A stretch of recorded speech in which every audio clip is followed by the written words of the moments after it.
Bismillahirrahmanirrahim. Assalamualaikum warahmatullahi wabarakatuh.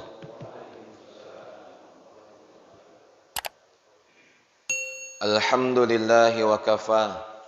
Wassalatu wassalamu ala habibil mustafa Muhammadin ahli tuqa wal wafa. Asyhadu an la ilaha illallah wahdahu la syarika lah.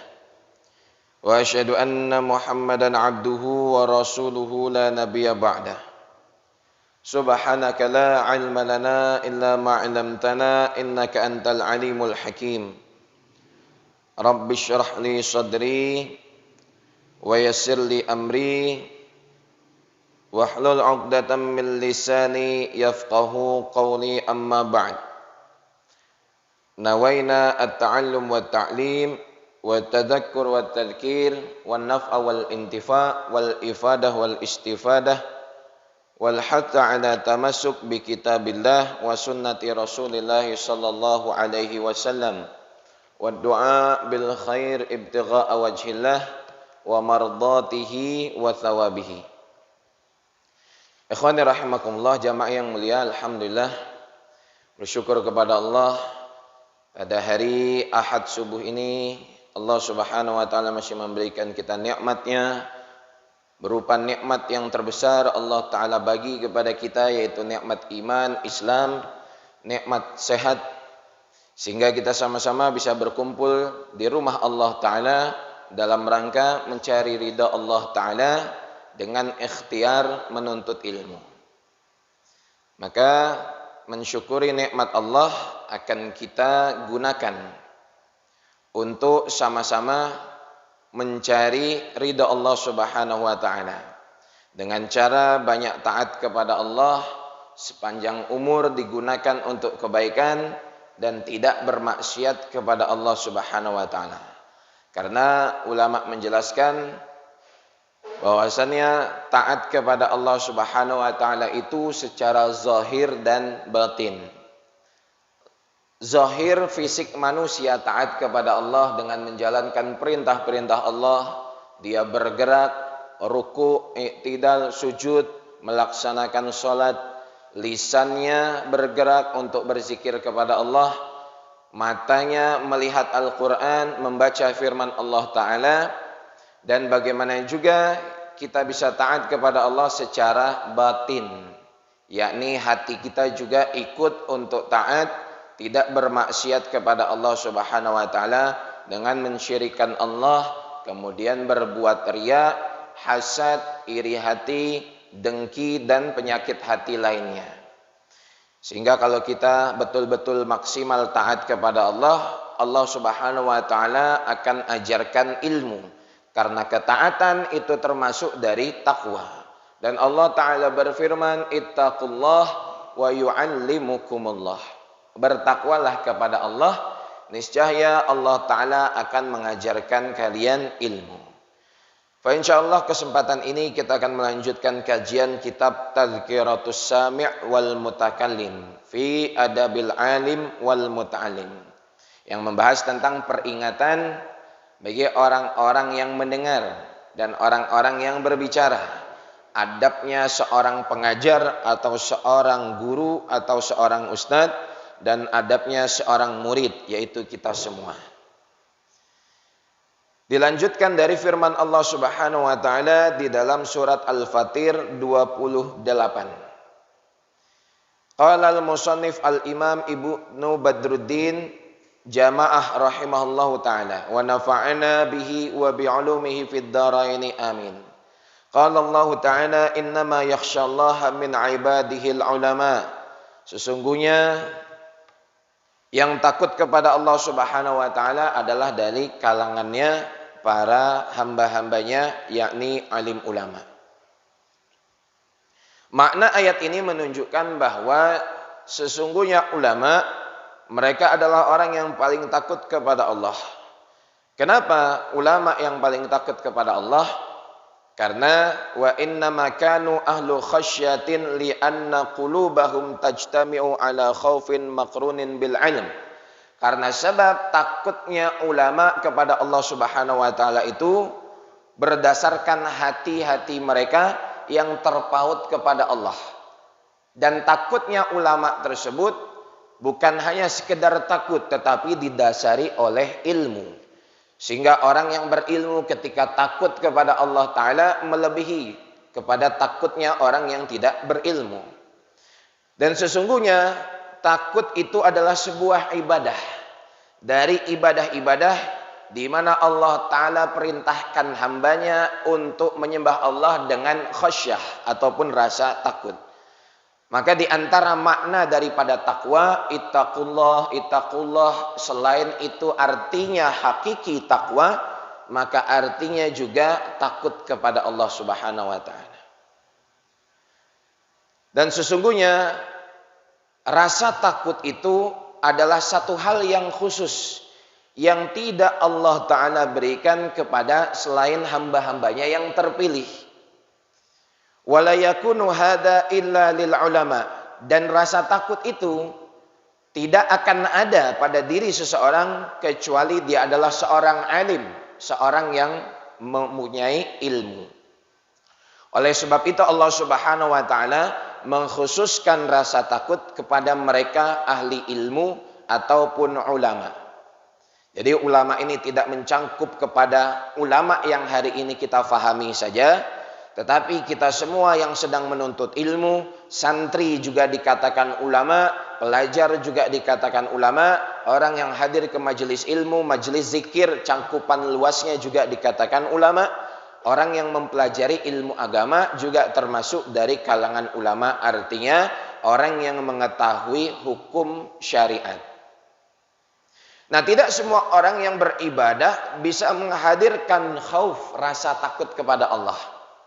Seperti halnya seorang ulama yang bernama Ibrahim ibnu Adham, di mana sholatnya beliau itu menyebabkan tidak sadar kalau di masjid tersebut terjadi gempa.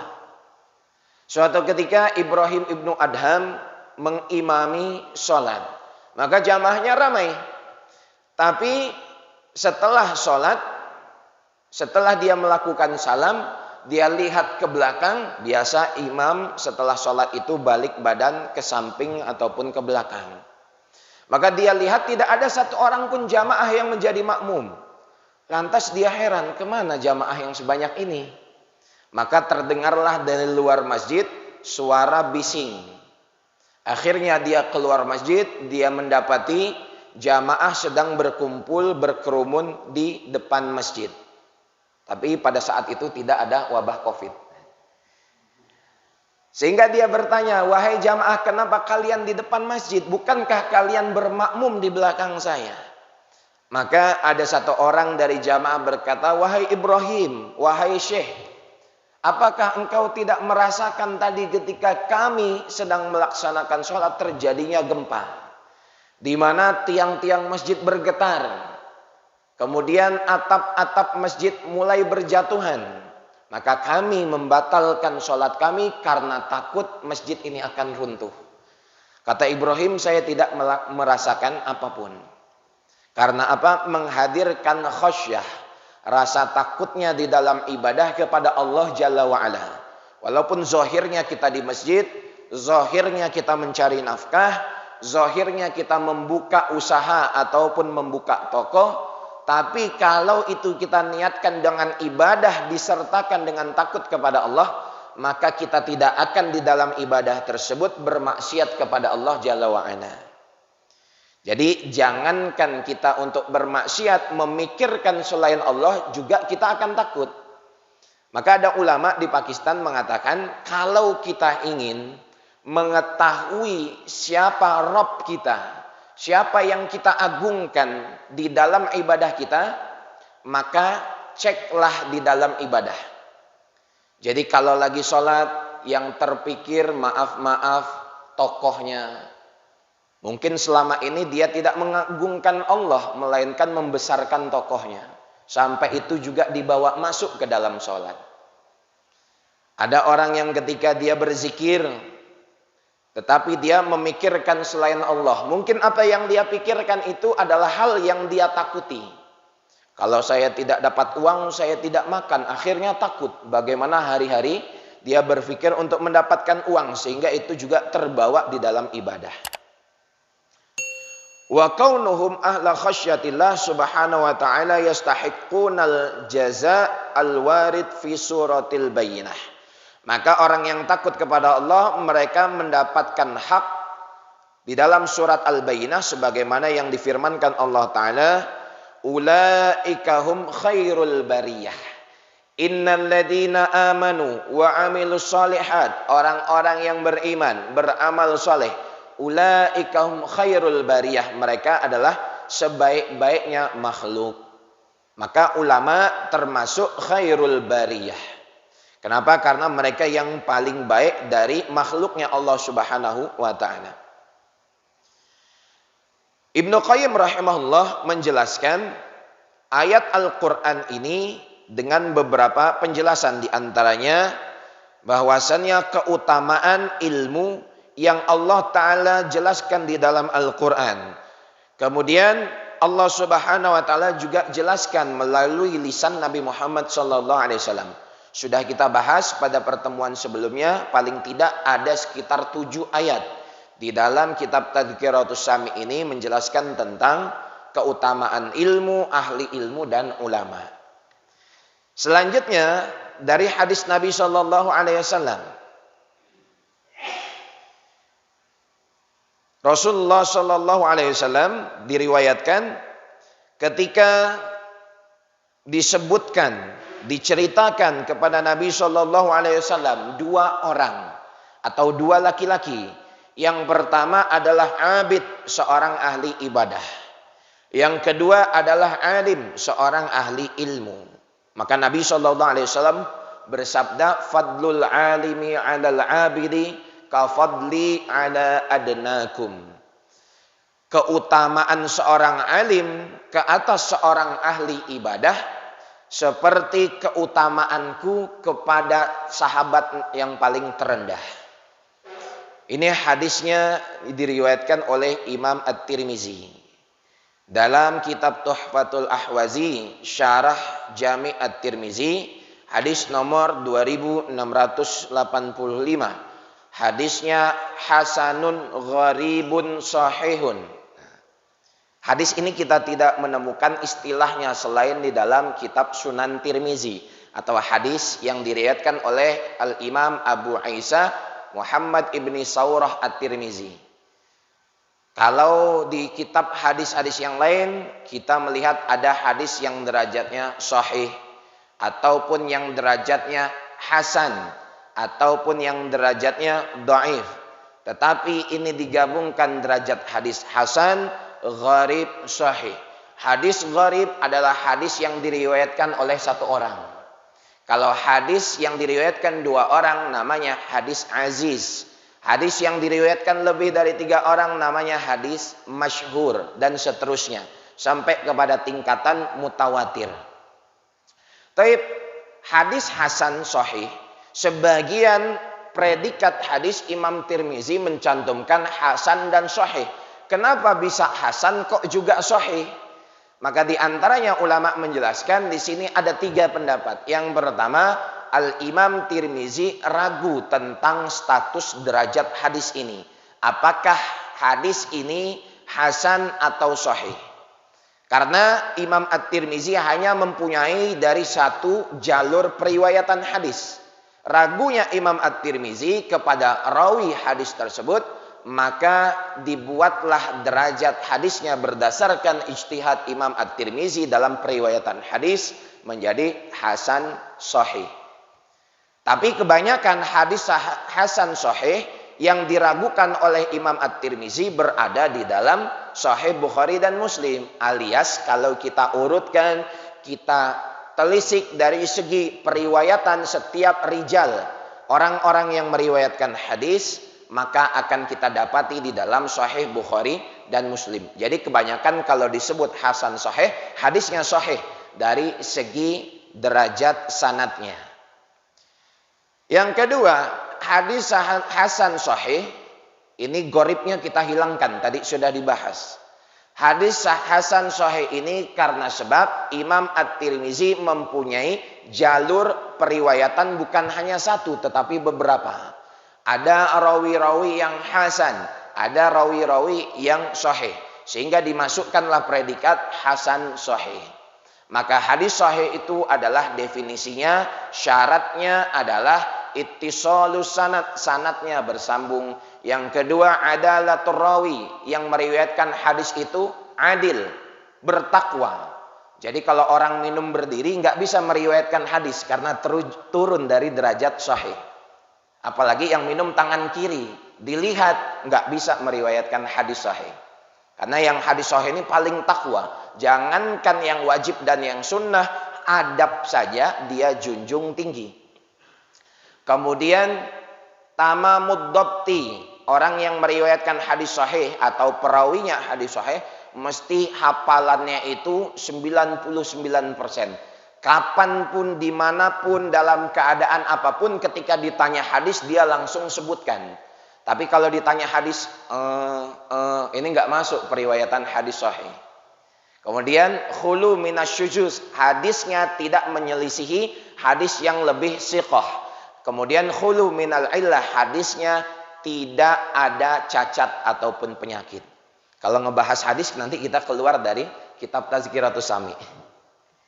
Tayyib ikhwani rahimakumullah, jadi ini hadisnya hasan gharib sahih. Tapi hadis hasan itu berbeda dengan definisi Imam Tirmizi dan Ibnu Hajar Al-Asqalani.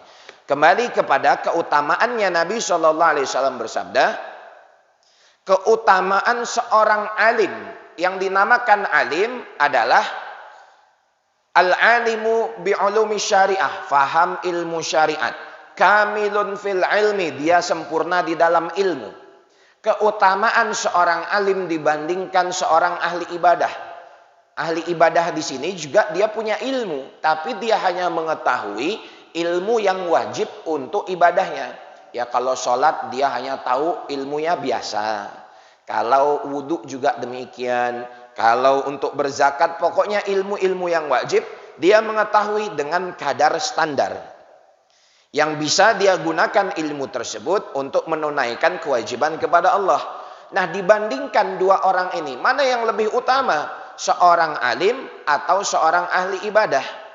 Maka Nabi SAW memberikan perbandingan, keutamaan seorang alim di atas keutamaan ahli ibadah adalah seperti diriku, kata Nabi, dibandingkan sahabat yang paling terendah derajatnya.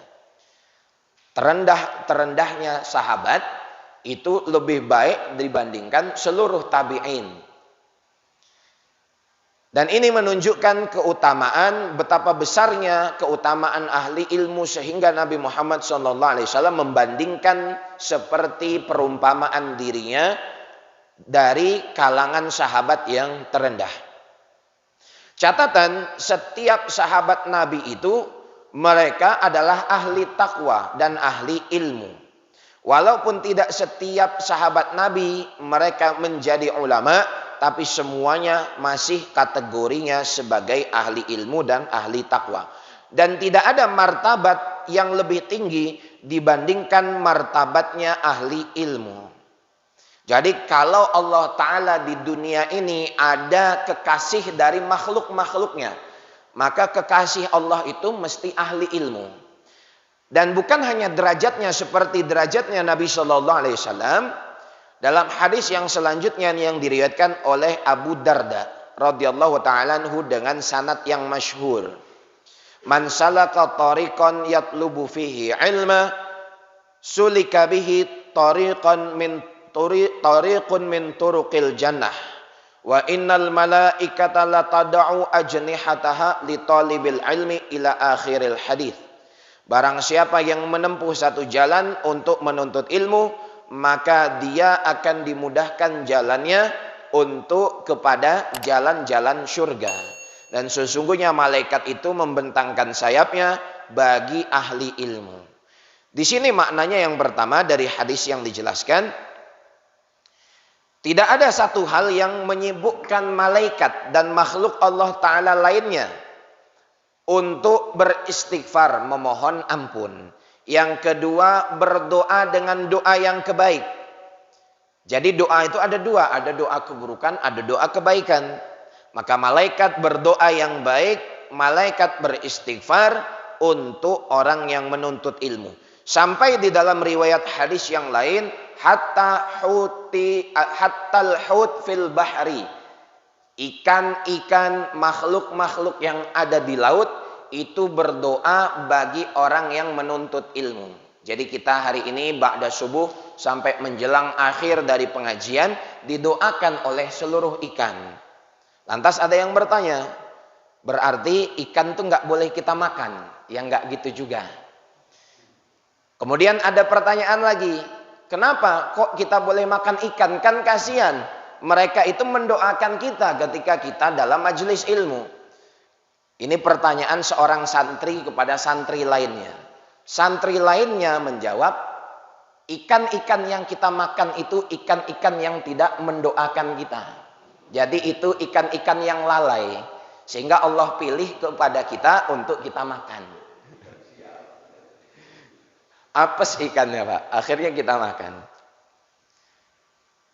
Tapi jangan juga habis ini lantas lebih senang mengoleksi ikan. Akhirnya habis ini pergi tambah beli cupang lebih banyak. Ikan kokinya lebih banyak. Jangan juga. Karena yang berlebihan itu tidak baik. Khairul umur awsatuha. Sebaik-baik hal yang di tengah-tengah. Ya kalau hari ini punya rumah 5 kebanyakan. Berarti yang di tengah rumahnya 2. Tidak banyak, tidak juga sedikit. Karena 2 dalam bahasa Arab itu kan tasniyah, bukan jamak. Kemudian kalau kita punya penghasilan ya jangan terlalu banyak juga, jangan terlalu dikit di tengah-tengah. Begitu juga kalau punya istri jangan kebanyakan, tapi di tengah-tengah. Ya kalau 1 kedikitan ya 2 sedang, tasniyah. Baik ikhwani rahimakumullah. Kemudian wa innahu la yunafasu fi du'a'ir rajul as-salih wa may yuzannu salahuhu. Fa kaifa bidu'ail malaikah. Kalaulah hari ini kita ketemu dengan orang soleh, orang yang baik, para ulama, kita biasanya minta doa kepada mereka. Karena mereka orang-orang yang jauh dari dosa-dosa besar dan mereka meninggalkan dosa-dosa kecil. Nah, orang yang takwa kepada Allah dimintai doa oleh manusia. Nah, bagaimana doanya malaikat? Yang mereka sifatnya adalah tidak bermaksiat kepada Allah, mentaati perintah Allah. Justru apa yang didoakan malaikat itu makbul di sisi Allah Ta'ala. Dan begitu juga doanya ikan-ikan, para hewan makhluk yang ada di laut, makbul di sisi Allah Subhanahu wa Ta'ala. Karena mereka adalah makhluk yang tidak tertaklif kepada hukum. Jadi kan makhluk selain manusia itu tidak akan dihisap oleh Allah Ta'ala. Kecuali manusia dan jin. Malaikat tidak ada hisapnya. Kenapa? Tidak pernah bermaksiat kepada Allah. Hewan tidak ada hisapnya. Kenapa? Karena mereka tidak diberikan akal. Melainkan hawa nafsu saja. Tetapi manusia ini hisapnya berat di sisi Allah. Kalau manusia sepanjang umurnya banyak kebaikan, itu akan masih dipertanggungjawabkan di hadapan Allah. Kalau manusia sepanjang umurnya banyak keburukan, akan diazab oleh Allah Ta'ala. Maka dalam Al-Quran yang dibaca tadi pada sholat subuh rakaat kedua, faman thaqulat mawazinuhu fahuwa fi 'ishatir radiyah. Barang siapa yang timbangannya berat. Di sini dijelaskan timbangan amalnya berat. Artinya bukan berarti orang itu tidak mempunyai dosa. Ada dia dosa, tetapi amal kebaikannya lebih berat nanti di akhirat. Timbangannya jauh kepada amal kebaikannya. Maka dia akan mendapatkan aisyatun radiyah, kehidupan yang bahagia, kehidupan yang diridhoi. Tapi sebaliknya, wa man khaffat mawazinuhu, amal ibadahnya ini lebih ringan. Ditimbang dosanya 80%, amalnya 20%. Seperti menimbang sekilo kapas dengan sekilo batu, beda. Sama-sama sekilo tapi pasti lebih berat batu. Maka Wa man khaffat mawazinuhu fa ummuhu hawiyah. Tempat kembalinya adalah hawiyah. Wa ma adraka ma hiyah. Apakah kalian tahu apa itu hawiyah? Narun hamiyah. Api yang menyala-nyala. Jadi kata orang, kalau hari ini kita bermaksiat kepada Allah, untuk tidak bermaksiat kepada Allah, coba kita hukum diri kita sendiri. Kalau dicubit saja masih sakit, jangan mencoba untuk membakar jari kita dengan lilin. Artinya, betapa lepahnya manusia yang mereka bermaksiat kepada Allah, padahal tidak kebal atas siksaan Allah. Bahkan, penderitaan-penderitaan dunia saja manusia tidak sanggup untuk menerimanya. Maka ikhwani rahimakumullah, banyak yang pertama dari hadis ini kita meminta doa kepada orang-orang soleh. Dan kita sibukkan diri di dalam majelis kebaikan. Karena majelis ilmu, majelis zikir itu majelis yang didoakan malaikat dan makhluk-makhluk Allah Ta'ala lainnya. Tsumma dzakara ba'da dzalika al-ikhtilaf fi makna waddil ajnihah. Kemudian malaikat akan membentangkan sayapnya, meletakkan sayapnya bagi ahli ilmu. Di sini ulama berbeda pendapat mengenai malaikat meletakkan sayapnya. Pendapat yang pertama, malaikat itu tawaduk. Malaikat itu akan merendahkan diri kepada orang yang mempunyai ilmu. Pendapat yang kedua, an-nuzulu indahu wal hudur ma'ah. Malaikat akan turun menyertai ahli ilmu. Dan malaikat akan hadir bersama ahli ilmu. Jadi kalau kita hari ini sekitar 10-15 orang di pengajian subuh, malaikat mungkin 100-150 orang, bahkan lebih daripada itu. Karena sesungguhnya malaikat itu jumlahnya lebih banyak dibandingkan manusia. Dan pendapat yang ketiga, malaikat menghormati, mengagungkan kepada ahli ilmu. Sehingga di situ ada kemungkinan malaikat akan membantu proses hajat kebaikan yang diinginkan oleh ahli ilmu untuk agar mereka mendapatkannya dengan mudah. Kita duduk di majelis ilmu, plus juga adabnya kita terapkan, plus niat kita ikhlas karena Allah Ta'ala, maka kita akan mudah menghasilkan ilmu. Kenapa kita susah paham? Kenapa kita susah mengerti masalah ilmu agama? Padahal mudah saja. Mungkin kita kurang maksimal di dalam adabnya. Mungkin kita kurang bersungguh-sungguh. Karena ilmu itu jual mahal. Bukan hanya seorang gadis yang jual mahal. Ilmu lebih jual mahal dibandingkan seorang gadis. Kalau seorang gadis ketika dapat hatinya diberikan semua dirinya. Rela dia untuk dinikahi. Rela dia untuk berkhidmat kepada suaminya. Tapi ilmu. Kalau kita sungguh-sungguh kepada ilmu, kata Imam Malik, sungguh-sungguhnya kita ilmu masih memberikan setengah. Apalagi kita setengah-setengah, ilmu tidak akan memberikan apapun dari bagiannya.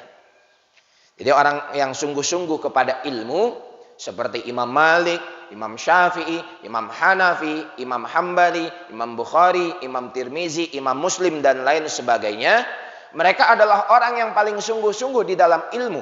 Itu baru mendapatkan setengah dari ilmu. Bagaimana dengan keadaan kita hari ini? Tayyib ikhwani rahimakumullah. Kemudian ada yang diriwayatkan hadis, tetapi ini bukan hadis melainkan perkataan Imam Az-Zuhri di dalam kitab Syu'abul Iman karya Ibnu Hajar Al-Haytami. Ma'ubidallahu bi syai'in afdala min fiqhin fi din. Tidaklah Allah Subhanahu wa Ta'ala itu disembah dengan sesuatu yang lebih baik dibandingkan ilmu fikih. Jadi kita telah mempelajari ilmu fikih. Ini salah satu perantara agar kita menyembah Allah Ta'ala secara maksimal. Karena di dalam beberapa keadaan, majelis yang di dalamnya dikaji ilmu fikih itu adalah majelis terbaik. Itu tingkatan pertama. Yang kedua, majelis yang di dalamnya dikaji hadis Nabi SAW itu majelis yang terbaik. Ataupun dikaji di dalamnya Al-Quran, ilmu Al-Quran. Ataupun secara umum yang disebut dengan majelis zikir. Apa itu majelis zikir yang disabdakan Nabi Shallallahu Alaihi Wasallam sebagai taman dari taman surga? Adalah termasuk majelis ilmu, majelis sholawat. Ya betul-betul majelis zikir. Di dalamnya disampaikan ilmu Allah dari Al-Quran dan hadis, itu disebut juga secara umum sebagai majelis zikir. Dan orang nanti di akhirat akan mendapatkan kesempatan untuk memberikan syafaat kepada saudara muslimnya. Dikatakan, yashfa'u yaumal qiyamah thalathatun ila akhir. Sampai riwayat akhir dikatakan, ada 3 manusia yang bisa memberikan syafaat pada hari kiamat nanti. Yang pertama adalah al-anbiya, para nabi. Para nabi akan memberikan syafaat. Tetapi di dalam riwayat yang lain, nabi-nabi yang lain sibuk dengan kepribadian dan pertanggungjawaban amal mereka. Sedangkan Nabi SAW sibuk mengurusi umatnya, kita semua. Jadi Nabi SAW itu akan memberikan syafaat bagi umatnya. Hatta tidak berhenti Nabi SAW dalam keadaan bermunajat, menadahkan tangannya kepada Allah agar semua umatnya dikeluarkan dari siksa Allah Ta'ala. Yang kedua, yang akan bisa memberikan syafaat hari kiamat adalah ulama. Kan ada satu riwayat hadis yang dijelaskan, orang yang hafal Al-Quran itu akan bisa memberikan syafaat 10 orang ahli keluarganya yang pasti masuk neraka. Ada anak, ada seseorang hafal Al-Quran, dia nanti bisa memberikan syafaat kepada ahli keluarganya sebanyak 10 orang yang pasti masuk neraka. Ini diselamatin nih. Kalau kita hari ini dikasih apa ya? Kalau hari ini kita ada orang dalam, seharusnya nggak bisa masuk kerja. Tapi karena ada orang dalam masuk kerja. Kenapa? Ditolong. Yang bisa nolong siapa? Cuman orang dalam. Tapi bukan nolongnya dengan haram, nyogok, bukan.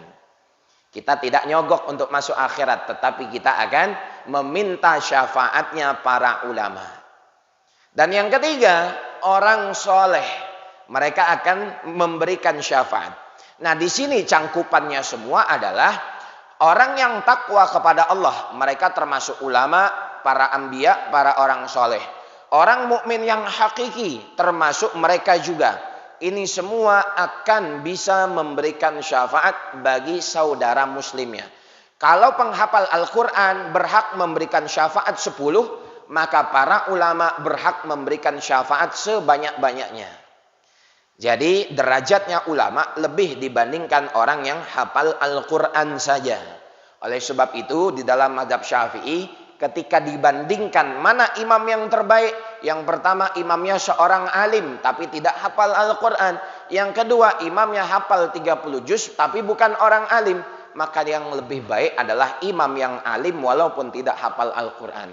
Katakanlah kalau imam yang alim itu cuma hafal Al-Ikhlas, dia yang lebih baik dibandingkan imam yang tidak alim meskipun hafal 30 juz. Tapi orang alim paling enggak hafal berjuz-juz juga.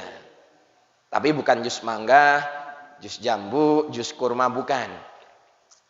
Taib ikhwani rahimakumullah, oleh sebab itu yang terakhir setelah kita membahas hadis-hadis Nabi Shallallahu Alaihi Wasallam, kita mengetahui tentang athar. Apa itu athar? Kan ada hadis. Hadis itu ma'udhifa ilan Nabi Shallallahu Alaihi Wasallam min qaulin au fi'lin au wasfin, yang disandarkan kepada Nabi Shallallahu Alaihi Wasallam dari perkataannya. Perkataan Nabi termasuk hadis. Perbuatannya, apa yang dilakukan Nabi termasuk hadis. Sifatnya, apa yang datang dari sifat Nabi termasuk hadis.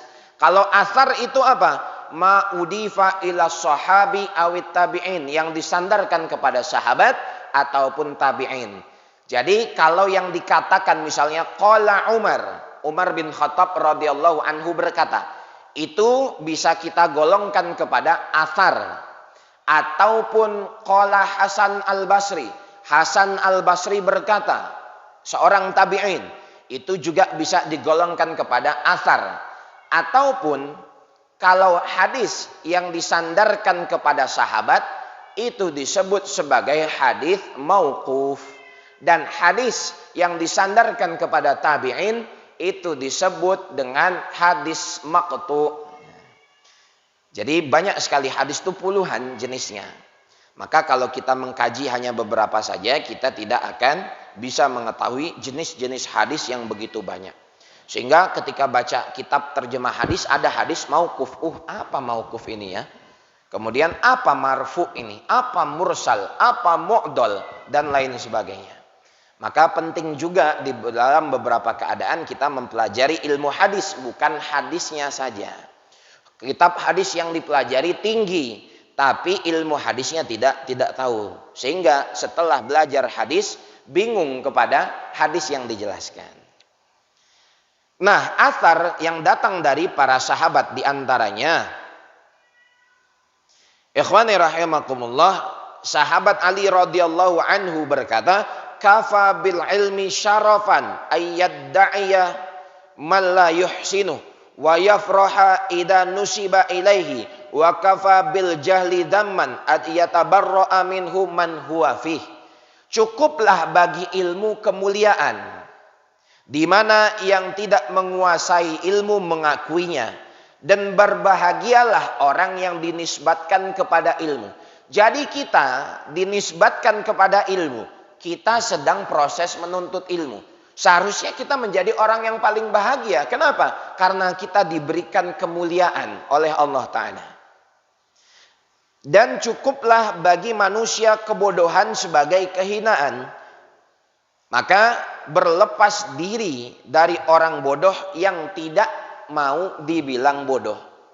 Kalau orang tidak menuntut ilmu digolongkan orang bodoh. Orang yang faham ilmu dunia tidak faham ilmu agama, seperti orang yang tidak bisa apa-apa digolongkan juga orang yang bodoh. Tapi orang bodoh itu sendiri tidak mau disebut sebagai orang bodoh.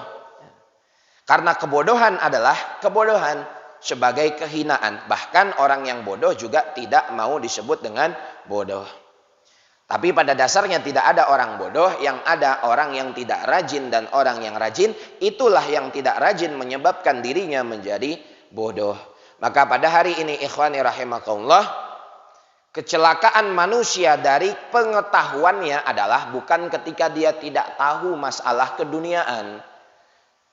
Kalau hari ini kita tidak tahu apa sih galau itu, saya juga nggak tahu sampai sekarang definisi galau. Tapi ya kalau ngedengar orang karena ekspresinya agak paham.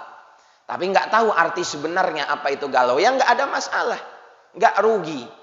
Kita tidak dikenal orang bodoh, kita tidak rugi. Misal yang kenal kita cuman ustadz-ustadz, yang kenal kita cuman ahli masjid jamaahnya, yang kenal kita cuman ulama. Yang kenal kita, yang pernah ngelihat kita cuman kucing yang masuk di masjid, nggak apa-apa. Kita tidak dikenal orang bodoh tidak menurunkan derajat kita. Karena cukuplah orang-orang yang berilmu, orang-orang kekasih Allah yang mengenal kita. Wa khairul mawahib al-aqlu wa syarrul masaib al-jahlu. Kata sebagian ulama salaf, diantaranya Abul Hasan Ibnu Kanjak, seorang tabi'in dari kalangan tabi'in setelah sahabat tabi'in.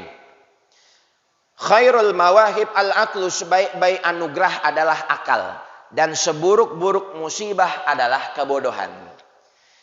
Maka dari kitab yang kita pelajari ini ikhwani rahimakumullah, kita dapat menyimpulkan yang pertama, sudah sampai mana kita memuliakan ulama dan memuliakan ilmu.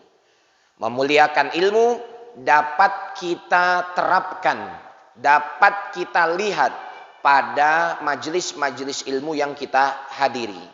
Jadi bukan hanya sekedar hadir kepada satu majelis kebaikan maksimal, tapi juga kita terapkan adab-adabnya.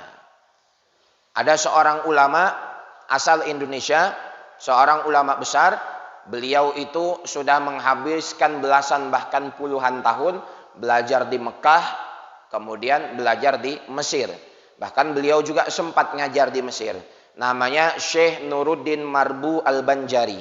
Beliau adalah seorang ulama yang hari ini orang Indonesia, tetapi lebih masyhur di Malaysia. Istrinya 3, 1 di Bogor, 2 di Malaysia.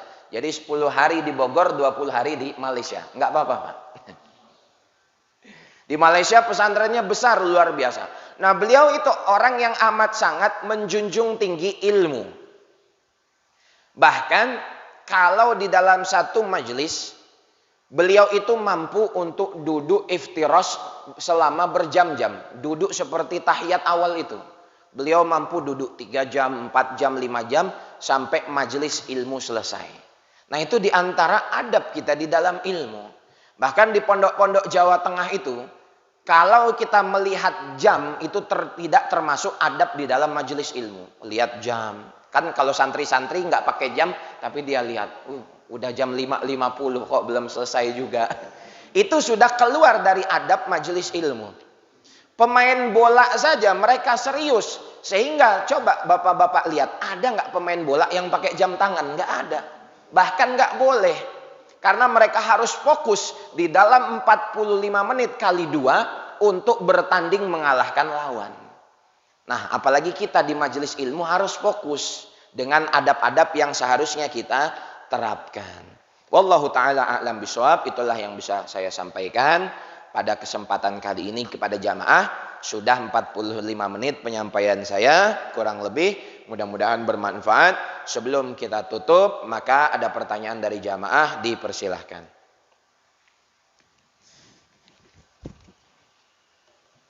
Fadol Pak, kalau ada pertanyaan. Ya. Assalamualaikum.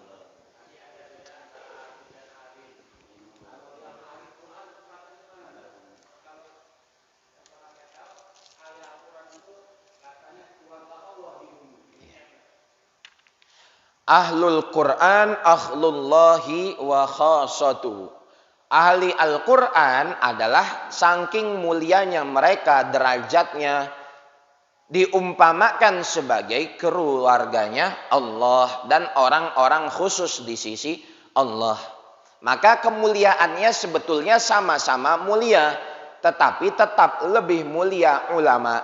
Karena ulama pasti mencangkup ahli Al-Quran. Tapi ahli Al-Quran belum tentu mencangkup derajat ulama.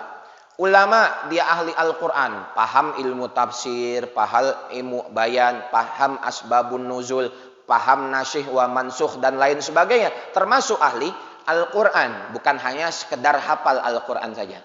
Jadi pada beberapa sisi, ahli Al-Quran ini menempati derajat yang tertinggi.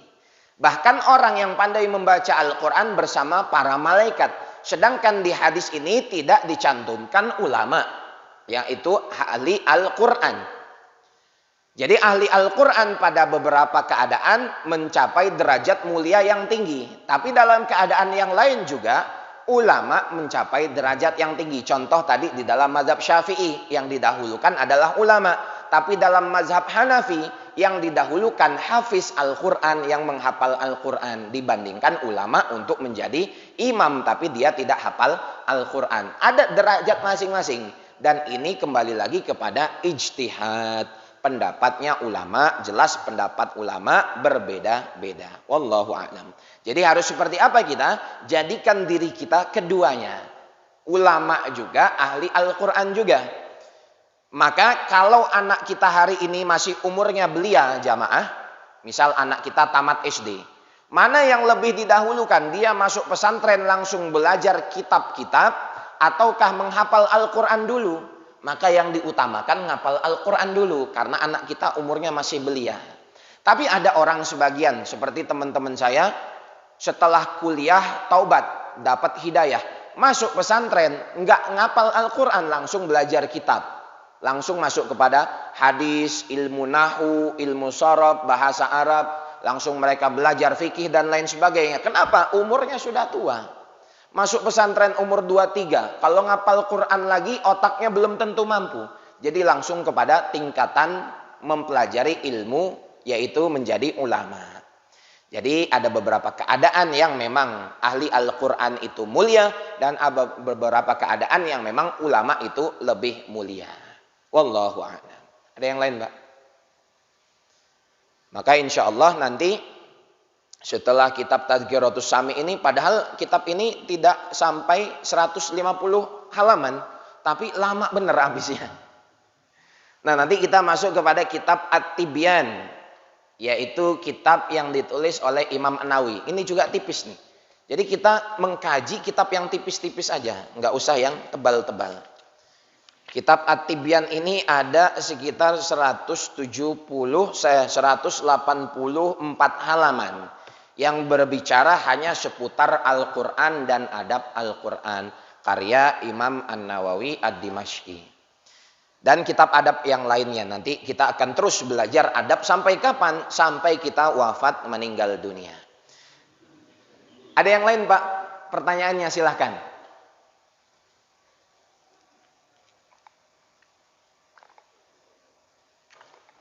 Maka penting nanti kita ngajinya bersilabus. Dan alhamdulillah termasuk ngaji yang bersilabus itu adalah ngaji dengan kitab.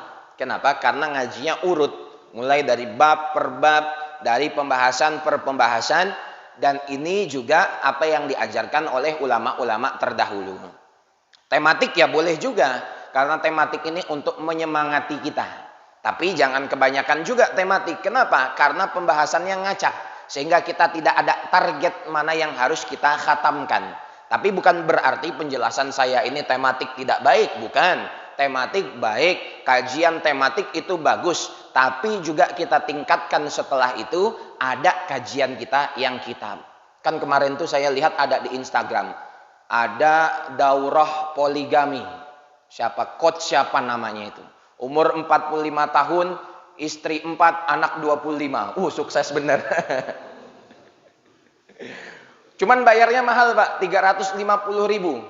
Tapi nggak ada jaminan bisa poligami. Itu daurah kan, daurah itu tematik, sekali selesai. Nah. Tapi kalau sudah tidak ada pertanyaan, alhamdulillah jamaah yang dimuliakan Allah Subhanahu wa taala. Insya Allah nanti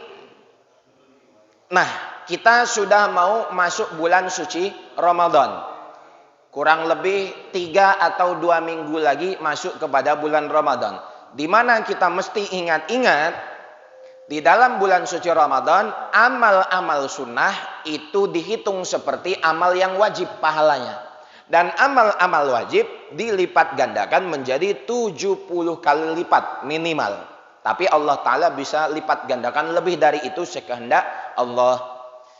Jadi sholat tarawih, qobliyah, ba'diyah, kemudian sholat sunnah lainnya yang kita kerjakan di bulan suci Ramadan, itu pahalanya seperti amal wajib. Istilahnya bulan Ramadan walaupun ibadahnya sunnah, tapi semua dipukul rata pahalanya wajib. Dan seperti majelis ilmu, membaca Al-Quran, kemudian amal wajib lainnya di bulan Ramadan kita kerjakan seperti 70 kali dilipat gandakan pahalanya. Jadi 1 kali sholat zuhur di bulan Ramadan itu setara dengan 70 kali sholat zuhur di luar bulan Ramadan. Seperti itu perumpamaannya. 1 kali majelis ilmu di bulan Ramadan itu seperti menghadiri 70 kali majelis ilmu di luar bulan suci Ramadan. Karena menuntut ilmu ini tidak sunnah hukumnya, melainkan wajib fardu ain yang dilipat gandakan 70 kali lipat. Maka bulan Ramadan itu kita konsisten, yang pertama menjaga amal. Yang lebih baik lagi kita tingkatkan amal. Misalnya pengajian seminggu 2 kali, bulan Ramadan kalau bisa setiap hari. Nggak bisa setiap hari, jadi seminggu 3 kali. Entahlah, wallahu alam kalau di Indonesia ini seperti apa. Karena tahun-tahun yang lalu saya bulan Ramadan itu di Malaysia. Kalau di Malaysia ini pengajian bulan Ramadan biasanya dilaksanakan ba'da isya. Jadi terutama itu adanya di musola-musola. Jadi di musola-musola di sana mereka kalau ada pengajian maka fleksibel, tarawehnya 8 rakaat plus witir jadi 11. Jadi setelah itu lebih cepat untuk pengajian. Tapi kalau masjid-masjid Malaysia memang tidak ada pengajian. Kenapa? Karena mereka tarawihnya 20 plus witir 3. Sebagaimana yang diperintahkan oleh Majelis Agama Malaysia. Jadi mereka ikut. Kemudian di musola-musola itu masih ada pengajian. Waktu Ramadan, ba'da tarawih. Ada juga yang mengadakan jam 3 subuh. Jadi mereka karena memang pengajiannya tetap kan. Seminggu sekali, seminggu 2 kali. Ketika waktu pengajian kumpul, tahajud bersama. Setelah tahajud, majelis ilmu sampai menjelang sahur. Kemudian ba'da subuh nanti ada pengajian lagi. Kalau bertepatan dengan hari cuti, hari libur, Jumat, Sabtu, Ahad. Karena kalau PNS di Malaysia itu liburnya Jumat, Sabtu. Diambil Jumat, Sabtu. Yang negara. Kalau yang swasta, Sabtu, Ahad. Jadi jangan sampai di bulan Ramadan kita kurangi amal-amal yang sudah kita biasa laksanakan. Karena dampaknya nanti akan kurangnya semangat. Contohnya COVID sekarang. Bukan berarti saya menyalahkan fatwa yang mengatakan kita sholat di rumah untuk menjaga agar tidak terkena virus, tercegah, memutus rantai dan lain sebagainya. Itu fatwa betul, ijtihad ulama kita hargai, kita ikuti. Tapi ikhwani rahimakumullah, hari ini banyak orang yang mengatakan lockdown. Tapi lockdownnya tidak konsisten. Hanya kepada masjid. Kantor yang lebih jauh tidak lockdown. Tapi mau ke masjid, kenapa Pak? Kok nggak pernah kelihatan? Padahal dulunya ahli masjid. Misal, iya saya masih di rumah. Tunggu wabah ini berakhir lah. Udah setahun lebih Pak. Sholat di rumah. Insya Allah nanti makin betah di rumah. Kalau pengajian bulan Sya'ban, Ramadan libur. Syawal libur sebulan. Masuk setelah Syawal. 2 bulan saja kita sudah terasa kurangnya siraman rohani. Akan melemah diri kita. Kurangnya semangat pengajian. Gimana orang yang tidak ke masjid 1 tahun full? Tapi mereka nggak konsisten. Maka saya tidak menyalahkan. Dan saya sangat menghargai kalau yang konsisten betul-betul lockdown. Nggak ke masjid, nggak ke kantor, nggak ke pasar. Akhirnya mereka darurat juga ngomongnya. Kan nggak bisa kalau nggak ke pasar. Istri saya harus belanja ke pasar. Nah itu bisa ke pasar. Padahal pasar tempat yang kotor. Kenapa lockdown ke masjid ini? Apakah masjid ini kotor? Apakah masjid ini sarangnya penyakit? Justru dalam hadis riwayat Muslim, ahabbul makan ilallah masajiduha. Sebaik-baik tempat yang paling dicintai Allah, masjid. Dan seburuk-buruk tempat yang paling dimurkai Allah, pasar. Nah hari ini ibu-ibu walaupun di rumah, mereka setiap hari ke pasar. Kenapa? Hari-hari buka Tokopedia, Shopee dan lain sebagainya. Online shop. Itu kan pasar online. Tapi ikhwani rahimakumullah, oleh sebab itu memang kita harapkan sekali kalau pengajian kita cuma seminggu sekali, 2 kali dalam seminggu, maka kalau bisa tetap kita tambah pengorbanan kita nanti Ramadan, menghidupkan malam-malam Ramadan dengan cara berjamaah, tetap adanya majelis ilmu. Kalaupun tidak, ya dikembalikan kepada kebijakan dan keputusan pengurus masjid. Itulah gambaran yang bisa saya jelaskan dan saya bandingkan dengan negara-negara yang lain, diantaranya Malaysia, Singapura dan Brunei, di mana mereka pada bulan suci Ramadan meningkatkan amal-amalnya juga. Mudah-mudahan Allah Subhanahu wa taala rahmati kita, berikan kita kesempurnaan kefahaman di dalam ilmu yang kita pelajari, ditinggikan derajat kita pada majelis ilmu ini, dan sebab majelis ilmu juga diampuni dosa-dosa kita yang telah lalu. Amin ya rabbal alamin. Yang benar hanya datang daripada Allah. Kesalahannya saya minta maaf, kekurangannya saya minta maaf kepada jamaah. Sama-sama kita tutup dengan doa Al-Asr dan dengan surat Al-Asr dan doa kifaratul majlis. Bismillahirrahmanirrahim. Wal asri innal insana lafi khusr illal ladzina amanu wa amilus solihat wa tawassaw bil haqqi wa tawassaw bis sabr. Subhanakallahumma bihamdika asyhadu an la ilaha illa anta astaghfiruka wa atubu ilaik. Wassalamualaikum warahmatullahi wabarakatuh.